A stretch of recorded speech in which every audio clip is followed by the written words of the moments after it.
السلام علیکم ناظرین، آج میں حدیث ذکر پڑھ رہا ہوں، اسے سنیں۔ ایک حدیث میں ہے کہ جو آنکھ اللہ کے خوف سے روئی ہو ان پر جہنم کی آگ حرام ہے، اور جو آنکھ اللہ کی راہ میں جاگی ہو اس پر بھی حرام ہے، اور جو آنکھ ناجائز چیز یعنی مثلاً نامرہم وغیرہ پر پڑنے سے رک گئی ہو اس پر بھی حرام ہے، اور جو آنکھ اللہ کی راہ میں جایا یعنی گھائل ہو کر بیکار ہو گئی ہو اس پر بھی جہنم کی آگ حرام ہے۔ ایک حدیث میں آیا ہے کہ جو شخص تنہائی میں اللہ کا ذکر کرنے والا ہو وہ ایسا ہے جیسے اکیلا کفار کے مقابلے میں چل دیا ہو۔ حضور اقدس صلی اللہ علیہ وسلم کا ارشاد ہے کہ قیامت کے دن ایک آواز دینے والا آواز دے گا کہ عقل مند لوگ کہاں ہیں؟ لوگ پوچھیں گے کہ عقل مند سے کون لوگ مراد ہیں؟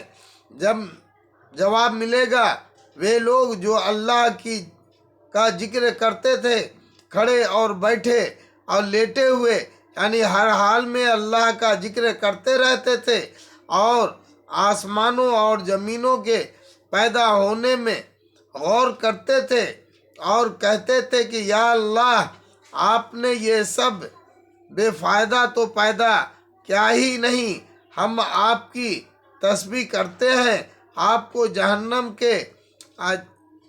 کو جہنم کے عذاب سے بچا لیجئے۔ اس کے بعد ان لوگوں کے لیے ایک جھنڈا بنایا جائے گا جس کے پیچھے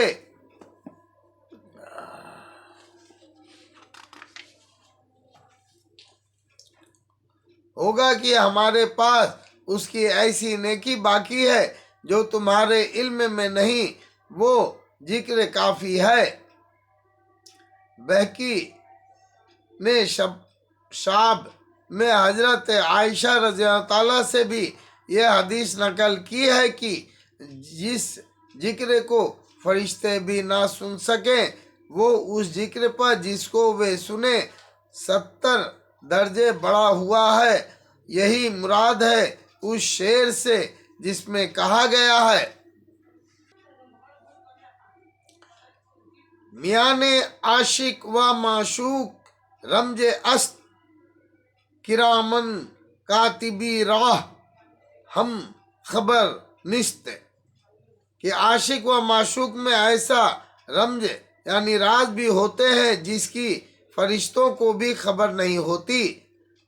کتنے خوش قسمت ہیں وہ لوگ جن کو ایک لحظ یعنی لمحہ بھی غفلت نہیں ہوتی کہ ان کی ظاہری عبادت تو اپنے اجر و ثواب حاصل کریں گے ہی، یہ ہر وقت کا ذکر و فکر پوری زندگی کے اوقات میں 70 گنا مزید برآں یعنی اور زیادہ یہی چیز ہے جس نے شیطان کو دکھ کر رکھا ہے۔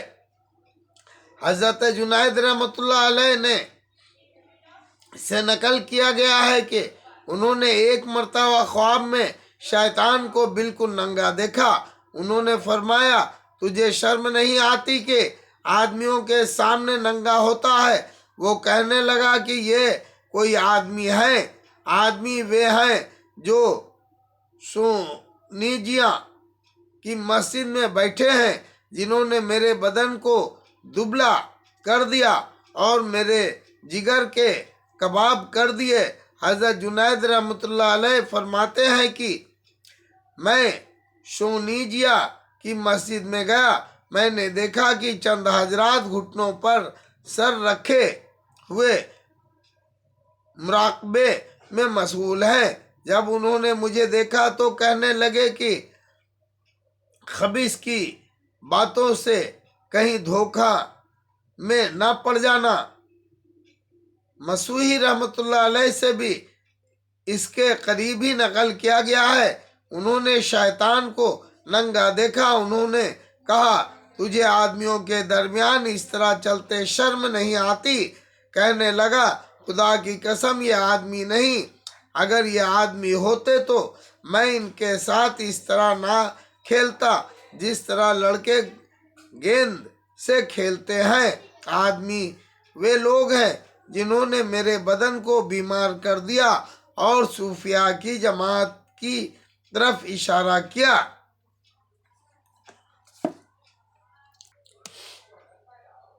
ابو سعید خجار رحمۃ اللہ علیہ کہتے ہیں کہ میں نے خواب میں دیکھا کہ شیطان نے مجھ پر حملہ کیا، میں لکڑی سے مارنے لگا، اس نے ذرا بھی پرواہ نہ کی۔ غیب سے ایک آواز آئی کہ یہ اس سے نہیں ڈرتا ہے، یہ دل کے نور سے ڈرتا ہے۔ حضرت سعد رضی اللہ تعالی حضور صلی اللہ علیہ وسلم سے نقل کرتے ہیں کہ بہترین ذکر خفی ہے اور بہترین رزق وہ ہے جو کفایت کا درجہ رکھتا ہو۔ حضرت عبادہ رضی اللہ تعالیٰ نے بھی حضور اقدس صلی اللہ علیہ وسلم سے یہی نقل کیا ہے کہ بہترین ذکر خفی ہے اور بہترین رزق وہ ہے جو کفایت کا درجہ رکھتا ہو، یعنی نہ کم ہو کہ گزر نہ ہو سکے، نہ زیادہ ہو کہ تکبر اور خواہش میں مبتلا کرے۔ ابن حباب رحمۃ اللہ علیہ اور ابو یعلا رحمۃ اللہ علیہ نے اس حدیث کو صحیح بتایا ہے۔ ایک حدیث میں حضور صلی اللہ علیہ وسلم کا ارشاد نقل کیا گیا ہے کہ اللہ کو ذکر خامل سے یاد کیا کرو۔ کسی نے دریافت کیا کہ ذکر خامل کیا ہے؟ ارشاد فرمایا کہ مخفی یعنی چھپا ہوا ذکر۔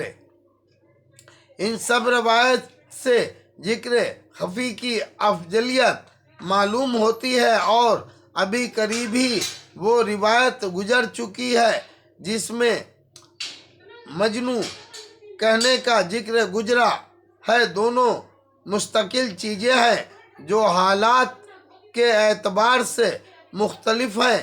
اس کو شیخ تجویز کرتا ہے کہ کس شخص کو کس وقت کیا مناسب ہے۔ حضور اقدس صلی اللہ علیہ وسلم دولت قضا میں تھے کہ آیات وصبر نفس کا نازل ہوئی، جس کا ترجمہ یہ ہے کہ اپنے آپ کو ان لوگوں کے پاس بیٹھنے کا پابند کیجیے جو صبح شام اپنے رب کو پکارتے رہتے ہیں۔ حضور اقدس صلی اللہ علیہ وسلم اس آیات کے نازل ہونے پر ان لوگوں کی تلاش میں نکلے۔ ایک جماعت کو دیکھا کہ اللہ کے ذکر میں مشغول ہے۔ بعض لوگ ان میں بکھرے ہوئے بالوں والے ہیں اور خشک کھالوں والے، اور صرف ایک کپڑے والے ہیں کہ ننگے بدن ایک لنگی صرف ان کے پاس ہے۔ جب حضور صلی اللہ علیہ وسلم نے ان کو دیکھا تو ان کے پاس بیٹھ گئے اور ارشاد فرمایا کہ تمام تعریفیں اللہ ہی کے لیے ہے، جس نے میری امت میں ایسے لوگ پیدا فرمائے کہ خود مجھے ان کے پاس بیٹھنے کا حکم ہے۔ ایک دوسری حدیث میں ہے کہ حضور صلی اللہ علیہ وسلم نے ان کو تلاش فرمایا تو مسجد کے آخری حصے میں بیٹھے ہوئے پایا کہ ذکر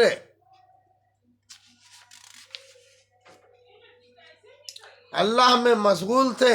حضور صلی اللہ علیہ وسلم نے فرمایا کہ تمام تعریفیں اللہ ہی کے لیے ہیں، جس نے میری زندگی ہی میں ایسے لوگ پیدا فرمائے کہ مجھے ان کے پاس بیٹھنے کا حکم ہے۔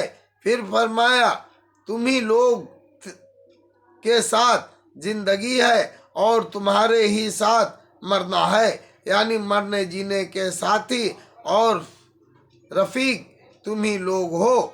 ایک حدیث میں آیا ہے کہ حضرت سلمان فارسی رضی اللہ عنہ وغیرہ حضرت صحابہ کرام رضی اللہ تعالیٰ کی ایک جماعت ذکر اللہ میں مشغول تھی۔ حضور صلی اللہ علیہ وسلم تشریف لائے تو یہ لوگ چپ ہو گئے۔ حضور صلی اللہ علیہ وسلم نے فرمایا تم کیا کر رہے تھے؟ عرض کیا ذکر الہی میں مشغول تھے۔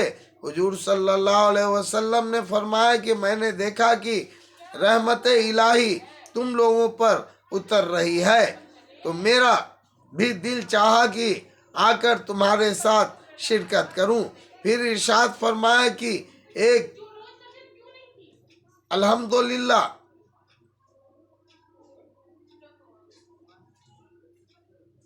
اللہ کے لیے تمام تعریفیں ہیں۔ اللہ جل شانہ نے میری امت میں ایسے لوگ پیدا کیے جن کے پاس بیٹھنے کا مجھے حکم ہوا۔ ابراہیم نخعی رحمۃ اللہ علیہ کہتے ہیں کہ اللجین یدو ان سے مراد ذاکرین کی جماعت ہے۔ انہی جیسے احکام سے صوفیہ نے استنباط کیا یعنی نتیجہ نکالا ہے کہ مشائخ کو بھی مریدین کے پاس بیٹھنا ضروری ہے کہ اس میں علاوہ فائدہ پہنچنے کے اختلاط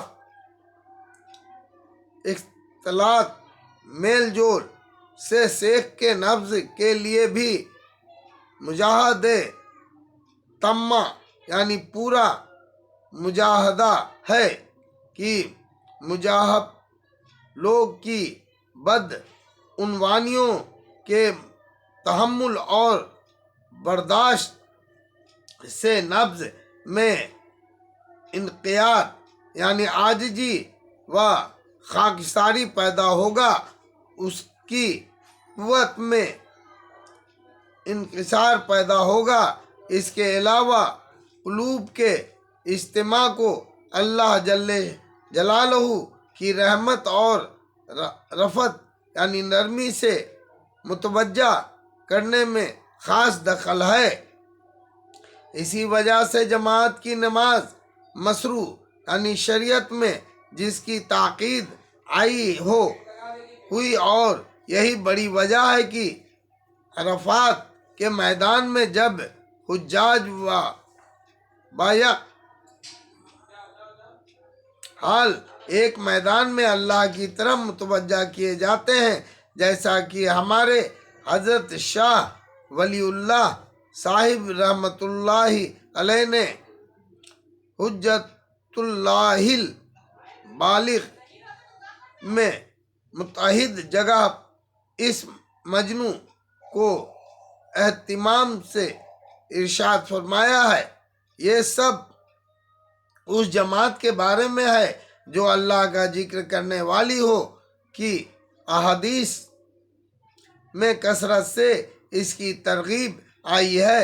اس کے بالمقابل یعنی مقابلے میں اگر کوئی شخص غافلین کی جماعت میں پھنس جائے اور اس وقت اللہ کے ذکر میں مشغول ہو تو اس کے بارے میں بھی احادیث میں کثرت سے فضائل آئے ہیں۔ ایسے موقع پر آدمی کو اور بھی زیادہ اہتمام اور توجہ سے اللہ کی طرف مشغول رہنا چاہیے تاکہ ان کی نحوست سے محفوظ رہے۔ حدیث میں آیا ہے کہ غافلین کی جماعت میں اللہ کا ذکر کرنے والا ایسا ہے جیسے کہ جہاد میں بھاگنے والوں کی جماعت میں سے کوئی شخص جم کر مقابلہ کرے۔ ایک حدیث میں آیا ہے کہ غافلین میں اللہ کا ذکر کرنے والا ایسا ہے جیسے بھاگنے والوں کی طرف سے کفار کا مقابلہ کرے، نیز وہ ایسا ہے جیسے اندھیرے گھر میں چراغ، نیز وہ ایسا ہے جیسے پتجھڑ والے درختوں میں کوئی شاداب یعنی سرسبز درخت ہو۔ ایسے شخص کو حق تعالیٰ شانہ کا جنت کا گھر پہلے ہی دکھا دیں گے اور ہر آدمی اور حیوان کے برابر اس کی مغفرت کی جائے گی۔ یہ جب ہے کہ ان مجالس میں اللہ کے ذکر میں مشغول ہو، ورنہ ایسی مجالس کی شرکت کی ممانعت آئی ہے۔ حدیث میں ہے کہ عاشرہ یعنی یارانہ کی مجالس سے اپنے آپ کو بچاؤ۔ آج جی رحمۃ اللہ علیہ کہتے ہیں کہ یعنی ایسا مجالس سے جن میں غیر اللہ کا ذکر کثرت سے ہوتا ہو، لغویات اور لہو و لعب میں مشغولی ہوتی ہو۔ ایک بزرگ کہتے ہیں کہ میں ایک مرتبہ بازار جا رہا تھا، ایک حبشن باندی میرے ساتھ تھی۔ میں نے بازار میں ایک جگہ اس کو بیٹھا دیا کہ میں واپسی میں